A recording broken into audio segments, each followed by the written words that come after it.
Selamat pagi anak-anakku terkasih. Selamat berjumpa kembali bersama Ibu melalui video pembelajaran ini.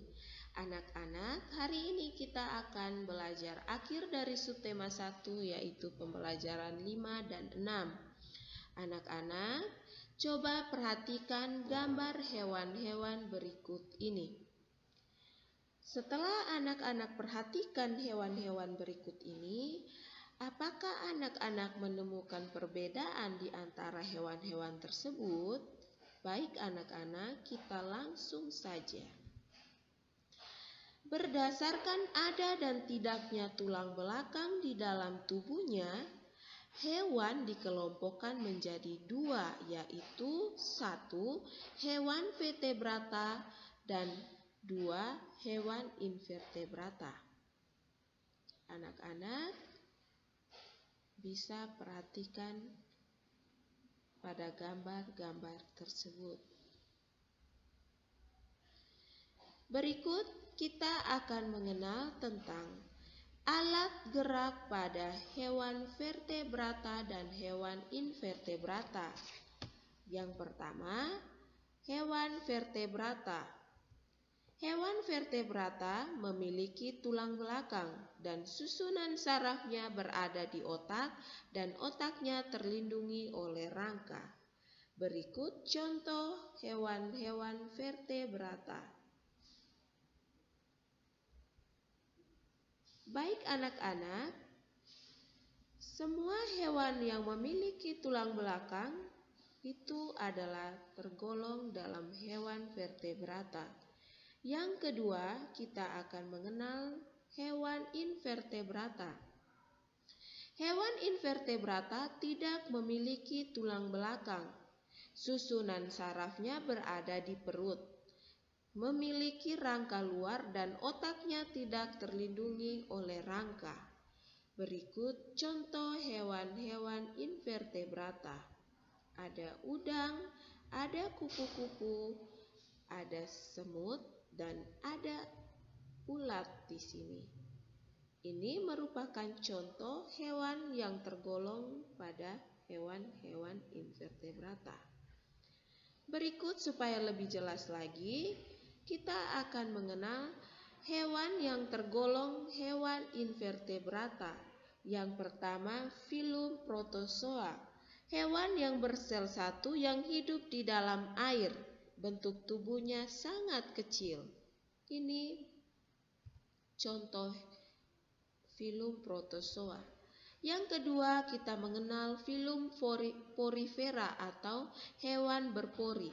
Hewan air yang hidup di laut dengan bentuk tubuh seperti tumbuhan atau tabung berpori yang melekat pada suatu dasar laut dan dapat berpindah tempat dengan bebas. Ini contoh filum Porifera. Yang ketiga, filum Cnidaria, yaitu hewan yang memiliki sel penyengat yang dinamai cnidosit yang digunakan untuk menangkap mangsa dan membela diri. Ini merupakan contoh filum Cnidaria. Yang keempat, filum Ctenophora, yaitu hewan yang memiliki lubang-lubang kecil atau pori di hampir seluruh tubuhnya. Pori tersebut dapat menimbulkan racun yang digunakan untuk melumpuhkan mangsa. Berikut ini contoh filum Ctenophora. Yang kelima, filum Platyhelminthes atau cacing pipi, hewan yang berbentuk cacing dengan tubuh pipi dan tidak bersegmen. Ini merupakan contoh filum Platyhelminthes. Yang keenam, kita mengenal filum Nematoda atau cacing gilik, yaitu cacing yang berbentuk gilik. Kedua ujung tubuh filum Nematoda berbentuk runcing, sedangkan di tengahnya berbentuk bulat. Anak-anak bisa perhatikan contoh pada gambar tersebut. Berikut yang ketujuh ada filum Annelida atau cacing gelang, yaitu cacing yang tubuhnya terdiri atas segmen-segmen seperti gelang dengan berbagai sistem organ yang baik dengan sistem peredaran darah tertutup. Anak-anak bisa perhatikan contoh filum Annelida ini. Yang kedelapan, filum Mollusca. yaitu hewan yang bertubuh lunak baik dilindungi oleh cangkang maupun yang tidak dilindungi oleh cangkang. Anak-anak bisa perhatikan pada gambar ini, contoh filum moluska. Yang kesembilan, kita mengenal filum Arthropoda, yaitu filum bertubuh segmen yang biasanya bersatu menjadi 2 atau 3 daerah yang jelas. Anggota tubuh bersegmen, berpasangan, dan simetri bilateral. Filum Arthropoda juga dikenal dengan sebutan hewan berbuku-buku. Ini adalah contoh hewan-hewan yang termasuk dalam Arthropoda. Baik anak-anak, setelah kita mengetahui perbedaan antara kedua kelompok hewan tersebut, kita juga perlu tahu bahwa pada pembelajaran 3 dan 4, kita sudah mencoba menentukan kalimat utama dan kalimat penjelas pada sebuah bacaan. Hari ini kita akan belajar kembali tentang pengertian kalimat utama dan kalimat penjelas beserta ciri-cirinya. Pertama, kalimat utama adalah kalimat yang berisi pokok pikiran utama atau ide pokok utama dan menjadi dasar untuk pengembangan suatu paragraf. Anak-anak bisa baca ciri-ciri kalimat utama pada slide ini.